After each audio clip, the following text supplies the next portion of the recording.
Tengan todos un hermoso y maravilloso día en presencia y compañía de nuestro amado Señor Jesucristo y su Espíritu Santo. Quiero compartirles hoy la palabra que se encuentra en el libro de los Hebreos, capítulo 12, versículos 1 al 4.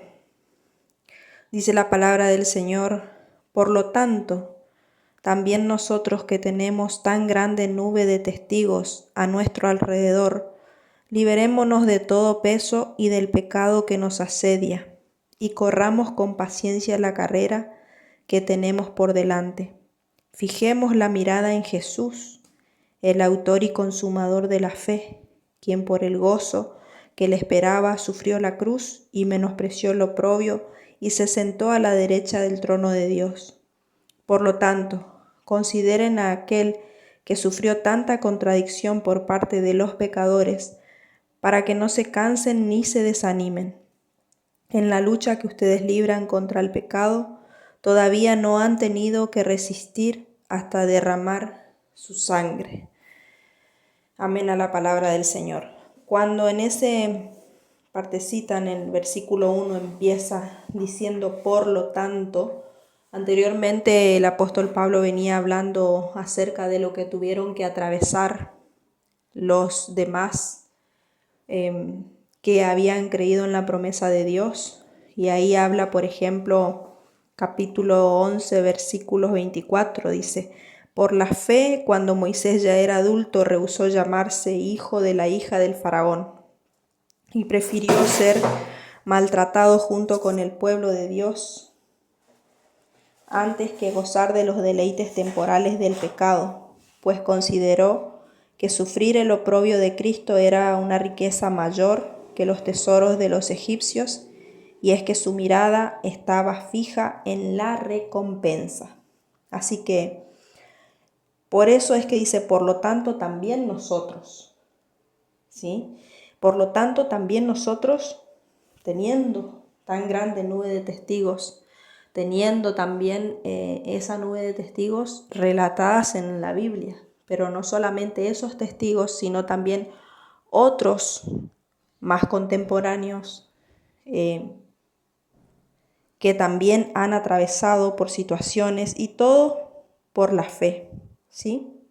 Dice: a nuestro alrededor liberémonos de todo peso y del pecado que nos asedia, y corramos con paciencia la carrera que tenemos por delante.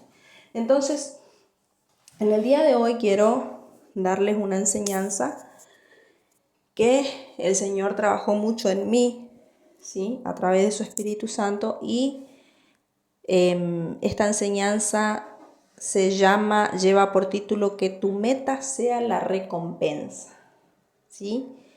¿Y cuál es la recompensa? ¿Sí? Y para llegar a esa recompensa, la Biblia me dice que tengo que acercarme a Jesús. Pero la pregunta que me hacía el Espíritu Santo: ¿por qué seguir a Jesús? ¿Quién es Jesús? ¿Sí? Y otras preguntas también que iban surgiendo ahí mientras yo leía esta palabra, mientras el Señor a través de su Espíritu Santo trabajaba en mí en esta palabra. Y me marcaba, ¿no es cierto?, los 3 errores fundamentales que tiene el creyente al seguir al Señor Jesús, ¿sí? El primer error al seguir a Jesús es creer que es un genio de la lámpara y querer que solucione nuestros problemas. Si me acompañan al libro de Lucas capítulo 12, versículos 49 al 53. Lucas capítulo 12, versículos 49 al 53. Dice la palabra que el Señor en realidad vino a ser causa de división, ¿sí?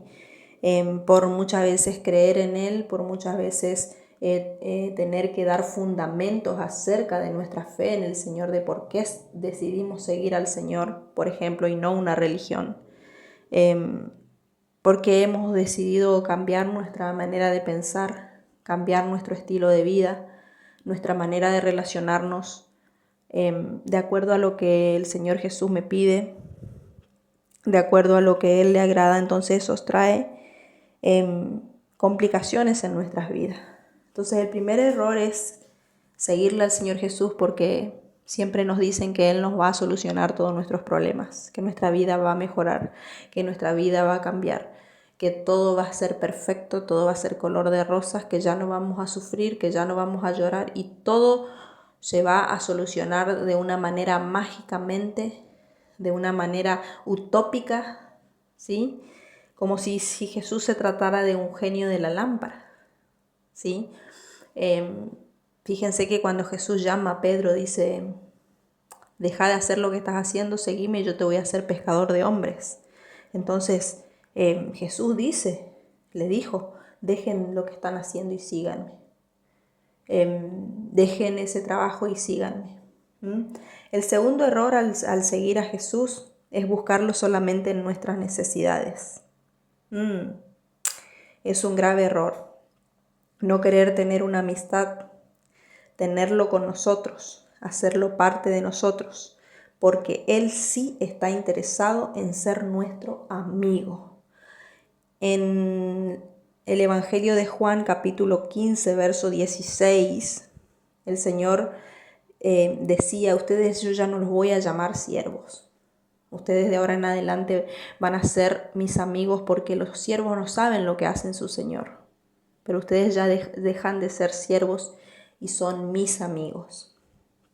Entonces es muy triste, y también nosotros nos sentimos tristes y usados cuando alguien nos busca solamente cuando necesita algo de nosotros. Y el Señor Jesús es una persona, y Él también se entristece y Él también siente. Entonces quizás sí nos va a sacar del problema, nos va a sacar de esa situación por la misericordia que Él tiene, por el amor que Él tiene. Pero lo ideal para Él sería tener una amistad con Él. Él dice que Él quiere, cuando Él llega a nuestras vidas y golpea las puertas de nuestro corazón, Él quiere entrar y quedarse a vivir con nosotros. Y qué privilegio que el Señor Jesús quiera quedarse a vivir con nosotros. El tercer error al seguir a Jesús es dudar, cansarse y abandonar, ¿sí? Cuando el Señor Jesús empezó a caminar por las aguas y Pedro, al verlo, le dijo: Señor, si eres tú, dime que me vaya y yo voy a ir. Y allí fue cuando Pedro comenzó a caminar en las aguas. Pero ¿qué pasa? Después llegó un momento en el que dudó y tuvo miedo. Entonces se hundió. ¿Sí?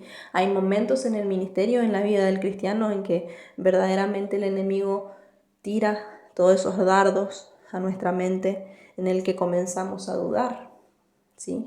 Porque justamente el evangelio es mal predicado muchas veces, porque, como yo les decía al principio, muchas veces nos hacen creer que nuestra vida va a mejorar al 100%, que todo va a cambiar, que todo va a ser más lindo, que todo va a ser felicidad, ¿sí? No va a haber ninguna complicación ni nada. Entonces, cuando nosotros vamos transitando y vemos que quizás en lugar de ver que las cosas se solucionan, se empeoran, ahí es cuando comienza la duda, ¿sí? Ahí es cuando comenzamos a cansarnos, ahí es cuando nos debilitamos espiritualmente en la fe también, ¿sí? Y abandonamos muchas veces el camino.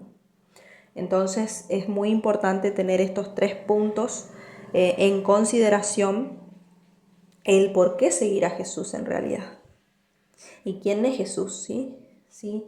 La Biblia me dice que Jesús es el Hijo de Dios, que vino a la tierra en forma de hombre para traernos el reino. Manifestó el poder de Dios, el amor de Dios, se entregó por nosotros, dio su vida por nosotros. Pero ¿quién es Jesús para mí?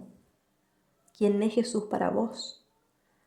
Porque de acuerdo al conocimiento que nosotros tenemos de nuestro Señor, de acuerdo a la amistad que nosotros tenemos con Él, es que vamos a describir a Jesús. Entonces yo no puedo predicarte y decirte o decirle a alguien: seguime, y es alguien que no me conoce. Yo no puedo agarrar y darle las llaves de mi casa a una persona extraña que yo no conozco. Yo no puedo hablar de alguien que yo no tengo conocimiento de cómo es su vida, de cómo es su trabajo, de cómo es su día a día, porque yo no lo conozco. Ahora yo puedo hablar, por ejemplo, de mi cónyuge, yo puedo hablar de mis hijos, yo puedo hablar de mis padres porque yo convivo con ellos, yo tengo una relación con ellos. Entonces eso hace que yo los conozca y yo los presente delante de los demás. Y diga, este es mi mamá, este es mi papá, este es mi cónyuge, estos son mis hijos, son así, le gusta esto, no le gusta aquello, porque yo los conozco. De la misma forma, cuando nosotros predicamos del Señor Jesús, tiene que ser alguien y presentar a alguien a los demás que nosotros conocemos. Muchas veces nosotros hablamos de lo que el Señor Jesús hizo de bueno en nuestras vidas, pero no solamente el Señor Jesús quiere quedarse con ese testimonio, sino que la Biblia me dice a mí que Él lo que anhela o lo que nos espera a nosotros como creyentes es ir de gloria en gloria y de victoria en victoria. Entonces, ¿por qué seguir a Jesús? ¿Cuál es tu meta? ¿Cuál debería ser nuestra meta? La respuesta está en la misma palabra que yo les acabo de compartir, ¿sí? El apóstol Pablo decía, fijemos la mirada en Jesús, ¿sí? Fijémonos en lo que Él hizo por nosotros, en lo que todos ya conocemos, pero aún en lo que sigue haciendo. Porque Él me prometió a mí, te prometió a vos, que Él va a estar con nosotros hasta el fin del mundo, todos los días. Entonces, nosotros fijamos nuestra mirada en Jesús.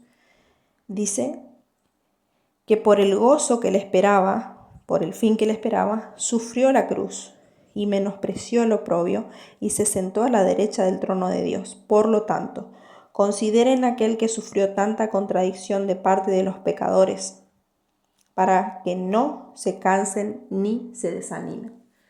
Eso era justamente lo que yo le decía, que el tercer error es cansarse, y ahí es cuando sucede el abandono. Yo creo que a todos nos ha pasado porque somos seres humanos, ¿no? Entonces, la meta es la recompensa, pero no son las recompensas de este mundo, ¿sí? Porque dice que las cosas que hay en este mundo son pasajeras, que las cosas de este mundo van a pasar, pero su palabra no pasará. Entonces, ¿cuál es la recompensa suprema? La vida eterna.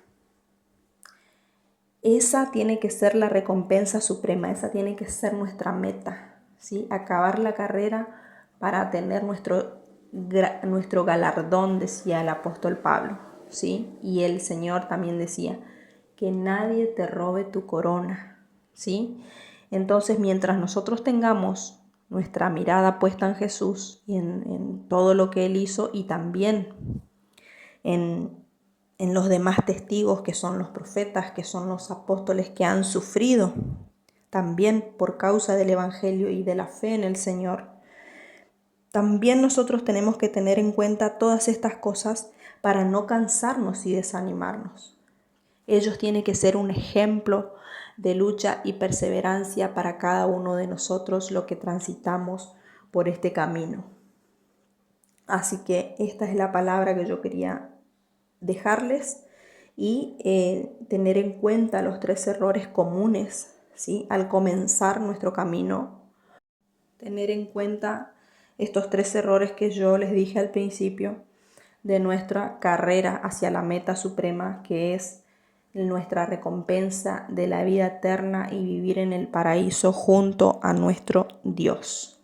Así que anhelo una vez más que esta palabra haya sido de mucha bendición para su vida, y anhelo que esta semilla que se impartió hoy dé fruto, ¿sí? Que tu meta sea la recompensa de la vida eterna y no las cosas pasajeras de este mundo, porque decía el Señor Jesús que el orín y la polilla se los llevará, se los comerá. Así que nos encontramos nuevamente mañana, y muchísima bendición.